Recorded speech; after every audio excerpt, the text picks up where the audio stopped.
मैंने सिर्फ एक सोडा कैन की तरफ झट से देखा। मेरे सामने ही वो धातु का डिब्बा एक गोले में कुचल गया। मुझे बहुत पहले से पता था कि सिर्फ अपने दिमाग से मैं चीजों को अपनी मर्जी से बदल सकता हूँ, लेकिन मेरे पिता के लिए ये कोई खास क्षमता नहीं थी। ये सिर्फ प्रयोगात्मक डेटा था। वो मुझे एक टेस्ट सब्जेक्ट की तरह ट्रीट करते थे। हर रोज मुझ पर एक्सपेरिमेंट चलाते थे। मेरी ब्रेन वेव्स को रियल टाइम में मॉनिटर किया जाता था। हर एक्सपेरिमेंट पिछले से ज्यादा सफल होता, लेकिन उनके चेहरे पर मुस्कान हर बार और ज्यादा डरावनी होती जाती। जब तक ये वाला नहीं आया, उन्होंने सबसे क्रूर टेस्ट का प्रस्ताव रखा। उन्होंने मुझे हुक्म दिया कि मैं अपनी ही हाथों से एक बिल्ली को मार डालूं। मैं ये नहीं कर सका।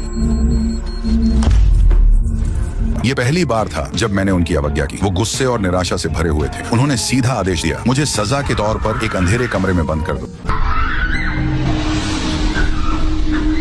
जैसे ही दरवाजा बंद हुआ, मेरे अंदर कुछ टूट गया। मैंने दिमाग से ही दरवाजा जबरदस्ती खोल दिया। गार्ड्स को रिएक्ट करने का भी मौका नहीं मिला। वो जमीन पर गिरे। नंगे पैर मैं लैब से बाहर भाग निकला। कई दिनों तक बिना खाए मैं एक रेस्तरां में घुस गया। फ्राइज चुराकर मुंह में ठूंसने लगा। तभी मालिक जैक ने मुझे देख लिया।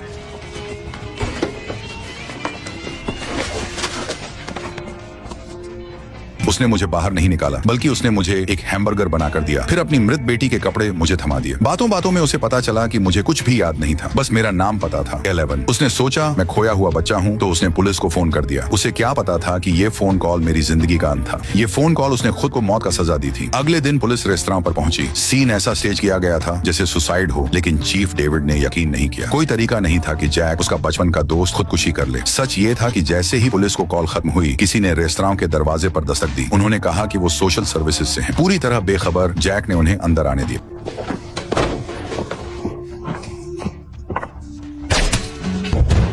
उसे क्या पता था कि लैब हर फोन कॉल को मॉनिटर कर रही थी। जैसे ही कॉल कनेक्ट हुई, उन्होंने हमारी लोकेशन पिन पॉइंट कर ली। दयालु जैक मेरे सामने ही मर गया। मैं मुड़ा और भागा। पीछे के दरवाजे पर खड़े गार्ड्स को पल भर में गिरा दिया। मेरे पिता घटनास्थल पर पहुंचे। अपने गिरे हुए आदमियों को देखकर गुस्से से जल रहे थे, लेकिन तब तक मैं बिना किसी निशान के गायब हो चुका था।